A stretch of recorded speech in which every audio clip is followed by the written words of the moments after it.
For I know the plans that I have for you, declares the Lord, plans to prosper you and not to harm you, plans to give you a hope and a future. Jeremiah 29:11.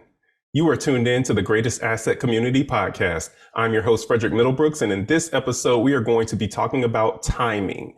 Timing is everything, but it is not everything in the sense that you may be thinking of it in terms of me timing the market or me purchasing at the right time or doing something at the right time. We're going to be talking about creating that time and creating those opportunities that make the decisions that you're making perfect in the times that you create them. So we're going to talk about what leads up to that. So as you heard with the scripture that I first started off the podcast with in Jeremiah 29:11, this talks about planning.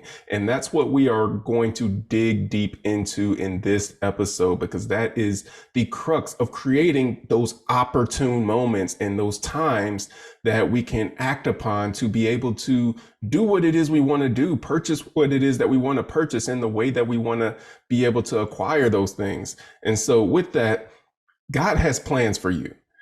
As you heard in Jeremiah 29:11, he has plans to prosper you, to give you a hope and a future. He has plans for you, but what plans do you have for yourself? What plans, have you even made any plans for yourself rather? Have you written plans down? Do you have just thoughts in your head, or are they plans that you've actually put pen to paper and started formulating a plan on executing what you have written down so that you can accomplish the things that you're trying to accomplish? So in this podcast, we tend to focus a lot on real estate, but this is going to apply to so many other areas outside of real estate. This applies to business. This applies to maybe you want to go back to school and get a degree or education, whatever it may be that you're endeavoring to do. Having a plan for yourself, writing down that plan, fleshing that plan out, and really doing the work necessary to do the research to execute that plan is key in your success in the things that you plan and the things that you endeavor to do. So with that, we'll take it to home ownership for a minute. Let's say that you want to purchase a home. Do you know how much money you have to make in order to purchase a home? Do you know how much money you make in general? Let's start there, not even just to purchase a home. Do you know how much money you make in general? And do you know how much you spend every month? Do you know what you spend money on every month? That's something that a lot of people are not aware of. A lot of people, for one, don't know how much they make every month, but on two, they don't know how much they spend every month, and they don't have a budget in place, or at least a tracking system in place. Because if you don't have a budget, you should at least track where your dollars are going, how much you're spending at Starbucks, how much you're spending on entertainment, how much you're spending on food and going out to eat, or even at the grocery store, or on gas to fill up your car, or on utilities, or on things such as Netflix and Disney Plus, or whatever else you're spending money on. A lot of people don't track those expenses, so they don't know how much they're spending on any of those things. But this is something that you should know as someone who is planning for a better future than what most people are going to have, because they're not putting in the proper work and getting the answers to these questions. So on top of that, do you know how much the monthly mortgage payment is for the house that you want to buy in the area that you're looking to live in? That's another question that you would ask yourself. So again, with this all centered around you wanting to purchase a home, do you have answers to those questions? The money you make, how much you're spending, what you're spending it on, what a monthly mortgage payment is for the home that you're looking to buy. You need answers to those questions so that you can formulate a plan to help you get there. And check this. Those are just the starting questions. That's just the tip of the iceberg to get the ball rolling. You still need to ask a lot more questions that you can get answers to better help set you up for success when it comes to home ownership. So with that, Proverbs 21:5 says, "The plans of the diligent lead to profit, as surely as haste leads to poverty." Now, if you don't know or haven't done much research or study in the Bible, Proverbs was written by the wisest man that ever lived. His name is Solomon. And so wisest man ever lived wrote the book of Proverbs. He also wrote the book of Ecclesiastes. But if you're looking to get wisdom, a great place to start would be with the writings of the wisest man that ever lived. And so wisest man that ever lived, and Solomon wrote the words, "The plans of the diligent lead to profit as surely as haste leads to poverty." Now, it might seem like a bit of a contradiction. Diligence leads to profit, but haste leads to poverty. But then you dig a little bit deeper into the definition of diligence. So diligent means constant effort or constant in effort to accomplish something, attentive and persistent in doing anything. So consistency, attentiveness, and persistence mark someone that is operating in diligence. Now, when you're operating in haste, this refers to someone that is rushing in without having done a lot of proper planning before trying to execute something that they're endeavoring to execute. So let's say, for example, purchasing a home. Someone who is operating in diligence has answers to those questions that I previously stated, in addition to other questions. They've done research. They know what it's going to take to purchase a home. They know the areas that are best for where that will work for them in being able to purchase a home.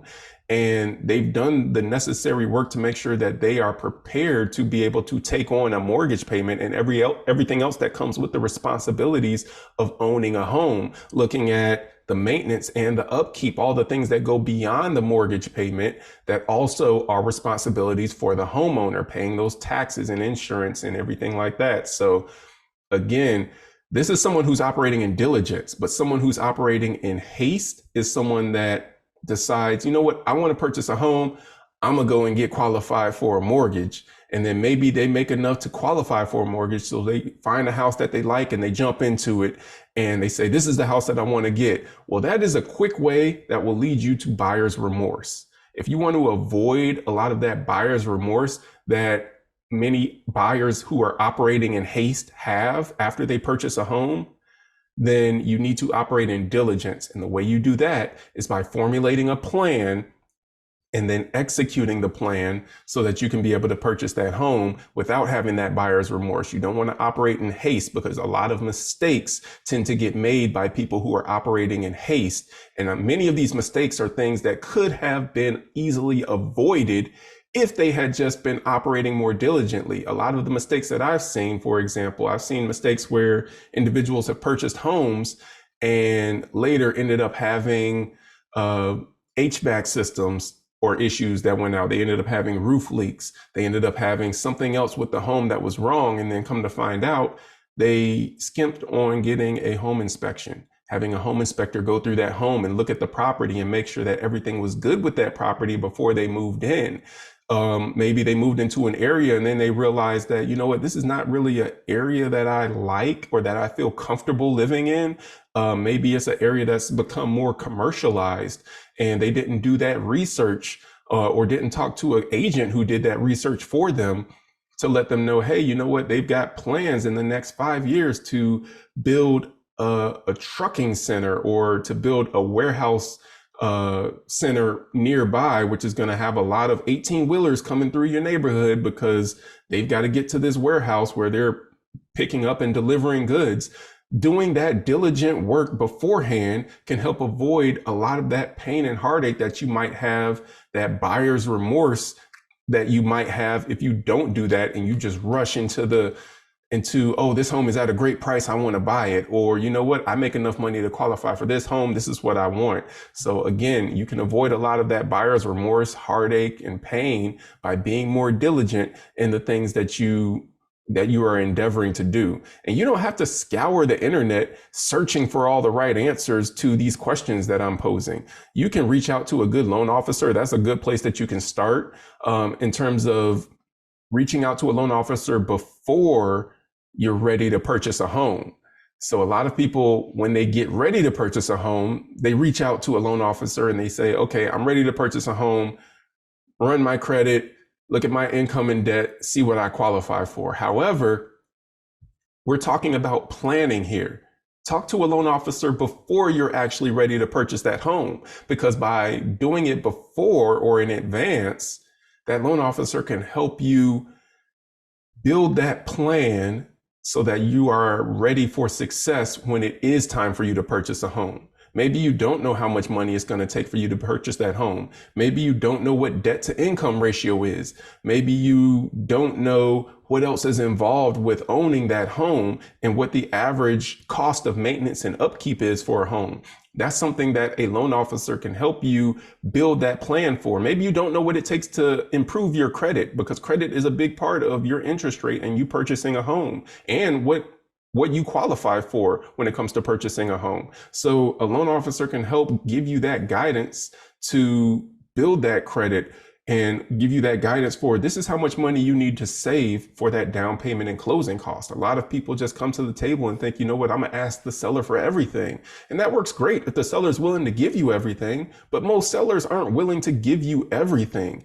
It works for you to have some skin in the game as well. I talked about that a little bit in the last episode of the podcast. So you can go back and check out that last episode where I talk about having skin in the game and the benefits of having skin in the game. But again, knowing how much you need to have total puts you in the driver's seat, because whether or not the seller is willing to give you money for closing, you already have it there. So you're in the driver's seat of being able to purchase that home, regardless of whether or not the seller contributes to the closing, rather than having to be, at the whim of a seller that's hopefully feeling like giving you money to be able to cover closing costs. Because again, when you purchase a home, those closing costs and the down payment and all of that, the appraisal, all of the things associated with closing on that home, those are the buyer's responsibility. That's not the seller's responsibility. So don't go into it with the mindset that I'm just going to get all these closing costs. It's great when you get it,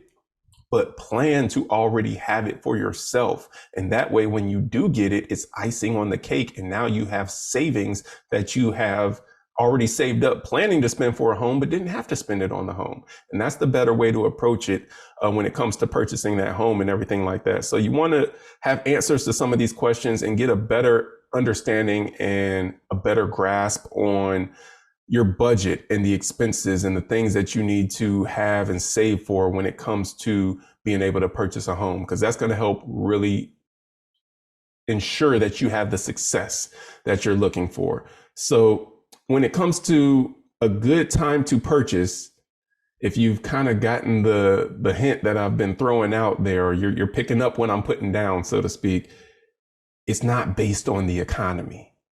It's based on your preparation and diligence in creating a plan and executing that plan.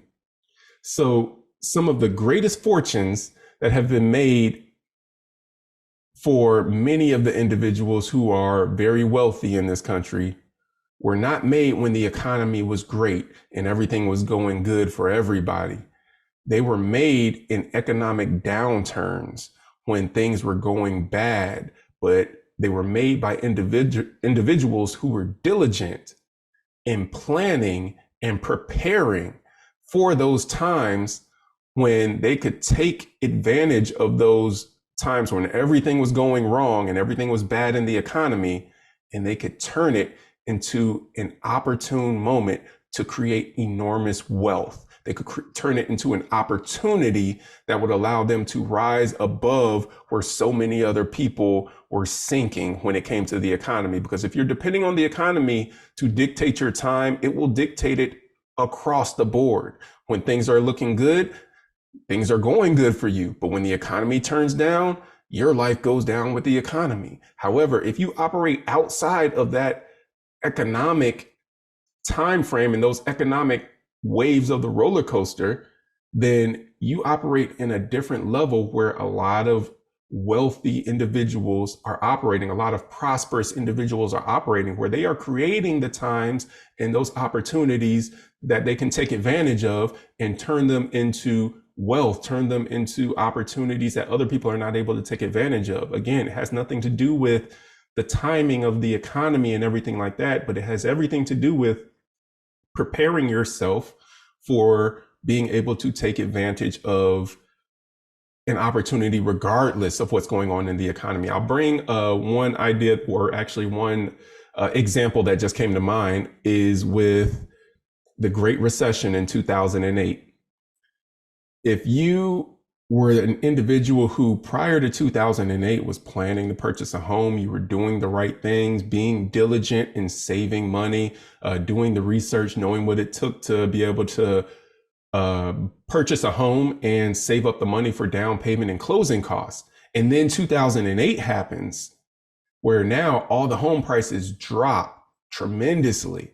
However, you're sitting there on a whole lot of cash that you've saved up for down payment and closing costs, and now homes are a whole lot cheaper. So whether or not you could get a mortgage, you might be able to just pay cash for some of the homes that were out there because you were diligent in saving and preparing for being able to pay for your own down payment and closing costs. And that's part of what I'm talking about when I say those opportunities become open to the people who are diligent. When you're diligent, you can take advantage of those opportunities. You have that money set aside to where you can, when the market turns down, take advantage of prices are lower. I can buy. And then you know what happened after the Great Recession? We went on one of the greatest runs in history with real estate where home prices were just going up and up and up after the Great Recession. And so if you had purchased a home back in the Great Recession when most people couldn't, because most people, again, went down with the economy, then you would have benefited hugely by purchasing that home and just holding it over the next decade or 2 decades, because even though we're not 2 decades from the Great Recession yet in 2008, home prices in 2028 are in all likelihood going to be way higher than what they were 20 years prior in 2008. So being diligent with your time is what helps create those opportunities. Timing is everything, because you being diligent, you being intentional on doing what's necessary, you being persistent, you being consistent, you being aware of what's around you, you doing the proper research. That's what creates the opportune moments in the times, not something outside of yourself. It's all within yourself. It's all in how you prepare and ready yourself to take advantage of those moments that you're actually creating. Because let's say that there is no drop in the economy. You're not waiting on a drop, but you know what? When you're ready to purchase a home, you don't have to wait on a drop in the economy. You're ready to purchase a home. So now is a great time for you. Why? Because you're prepared. You've got the down payment. You've got the closing costs. You've got the interest rate where it needs to be. You've got the income. You've got a low debt to income ratio. So you're prepared, even when the market's not down, to be able to make moves on purchasing a home when others are waiting on downturns in the market. You can purchase that home now. And when the market does go down, if it ever goes down, because home prices are not projected to go down anytime in the foreseeable future, you'll be ready as well, because you would be diligent with your time now, which is going to create those times later, regardless of what's happening in the market, for you to capitalize and make the moves when you want to make them. So that's all that I have for you. Hope you got a lot out of that. Again, a little bit different perspective and look on timing. It is everything, but not in the sense that you're thinking, because it's not dictated on something outside of yourself. It's everything dealing with what you are doing to prepare yourself now to be able to make those moves in the future. So that's all I have for you. Thank you for taking the time to tune in. Please do like and subscribe to the podcast. I would greatly appreciate it, especially if you're getting any benefit from this as well. So you can follow me on Instagram and TikTok as well, GA Loan Officer, on both of those platforms. And I look forward to seeing you in the next episode. Peace out. Take care. Be blessed.